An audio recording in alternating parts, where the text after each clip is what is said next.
Hey there folks, welcome to Spectrum Pulse. We talk about music, movies, art, and culture.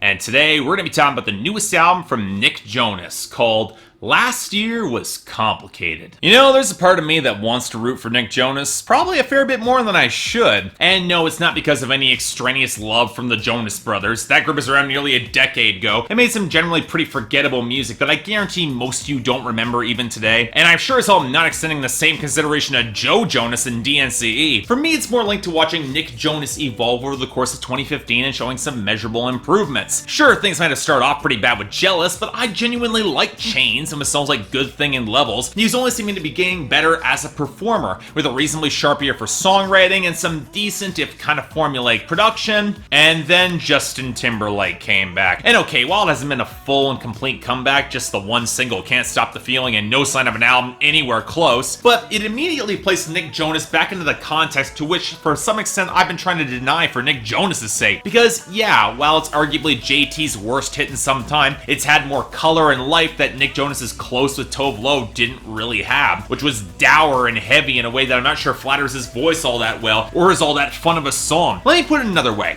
and what I like to call the Mariah-Christina comparison. Justin Timberlake makes pop music seem natural, whereas Nick Jonas makes it seem like work. And to give the public some credit, I think that they understand that, because Nick Jonas has struggled for any sort of real chart momentum, to really prove that he's worthy of the upper echelons of modern pop stars. And hell, maybe he'll get there eventually. His newest album is aptly titled Last Year Was Complicated, partially inspired by the breakup from a relationship that contextualized the majority of his self-titled record that was released in 2014, and that for some reason I never bothered to cover. So, to correct that, what do we get with this? Well, honestly, I'm not really wild about this album. I don't quite think this is a bad record, don't get me wrong, but Nick Jonas' Last Year Was Complicated definitely defines him as a B-lister in terms of modern pop R&B. At least that was what I was going off of before I started digging into the lyrics in more depth, and yeah, I'm not quite sure how much Nick Jonas is really all that complicated, because there are some real questions that need to be answered here, and none that indicate a lot of complexity. So yeah, let's start off with those lyrics and Nick Jonas himself, how he's contextualizing this album, because if one thing becomes abundantly clear throughout the course of this album is that he's got no idea what he wants from girls going forward. And since this record isn't sequenced to reflect any sort of arc, it leads to a lot of tonal whiplash from track to track. From the drunken last night with his ex on Champagne Problems to a song seeking greater vulnerability in his partner opposite Tove on Close. Which, yeah, probably remains the best song here, if only because she operates as the opposite perspective and provides some desperately needed balance against his projection. We'll come back to this. And then we go back to the song where Nick Jonas tries to find a way to let go from this ex on Chainsaw. That song is the first that highlights a problem that's been consistent with Nick Jonas' writing since his self-titled album, a sense of scale. For an R&B crooner, Nick Jonas doesn't really have a lot of lyrical subtlety, and given that he never really gets all that sexually explicit, it means that some word choices can seem kinda over the top. Chainsaw is the most obvious example, where he talks about taking the titular tool to the couch that they made out in, and then to smash all the china. A little bit over dramatic there. But then there's also Voodoo, where he describes that's how the girl's controlling him, and Unhinged,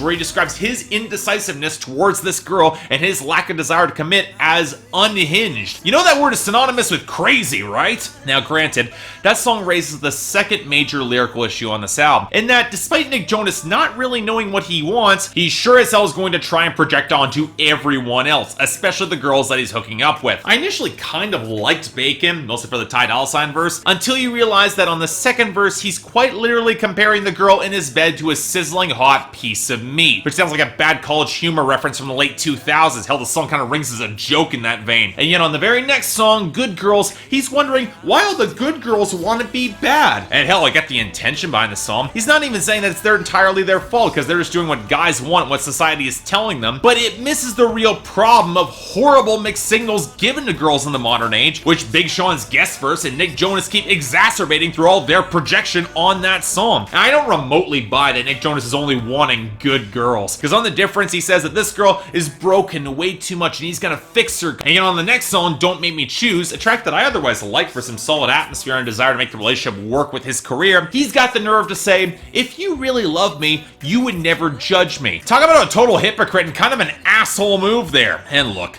I can see why on some level you might be tempted to give Nick Jonas a pass, if his delivery did a convincing job of conveying his inner torment, or at least if he was going over the top to really pull this off. but he's not. Over-compressed vocal production and poor usage of filters aside, Nick Jonas as a singer is not particularly interesting to me. I mean, he's not bad, he's got some swagger and charisma, and he knows his vocal range, and he can even sound earnest when he needs to, which is one of the reasons why his attempts at alpha male posturing throughout this album rings a little bit hollow to me. His delivery is nowhere near as tight and confident and driven as it needs to be to pull this off, and much of this ties into the production, which is really not doing anyone any favors by how drab and monochromatic it can feel. When the bass isn't swamping out the mix like on the chorus of Bacon, or the trap percussion isn't running rampant over everything, we get a selection of very tight, wiry, low synths and bass meshed against faded warbles that barely even try to convey an interesting melody. Even Close, a song I actually like, really only picks up momentum thanks to the groove and not that 5-note melody line. Now, to his credit, the grooves are really the saving grace of the album, like on the low acoustic strums driving touch, or the flattened synth growing into the hook of The Difference, or the piano ballad tones on Unhinged, or the sandy bass groove on Under You. But they also highlight how inconsistent the production quality is as a whole, especially in the vocals. Backing vocals are often compressed or not at all the same fidelity to blend well. The mix tries to fake having body with an abusive reverb, and that's not counting the songs that are just clattering and shrill to the point of annoyance, like on Voodoo, which takes an Indian riff and some mildly interesting percussion and then buries it beneath a skittering trap beat. And without more color in the melody or the strong hooks, this record becomes a real slog for me to get through, even if it is relatively short. But really,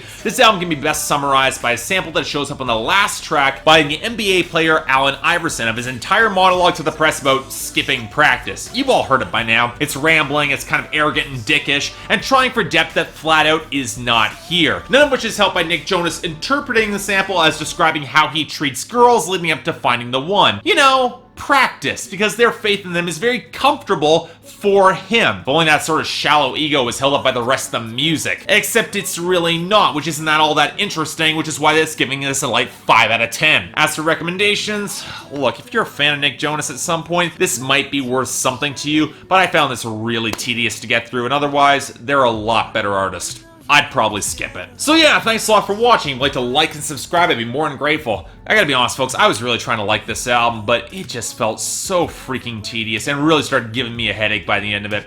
Beyond that, though, if you think I'm wrong, I got the poll up there, so what did you guys think of the album? Did it manage to work for you, or did the douchebaggery really get under your skin? Beyond that, anything else I might be able to do to improve my presentation, or any other albums coming out that you want me to take a look at, I will try to give them a listen. Till then, I'm Mark, you're watching Spectrum Pulse, and I'll see you next time.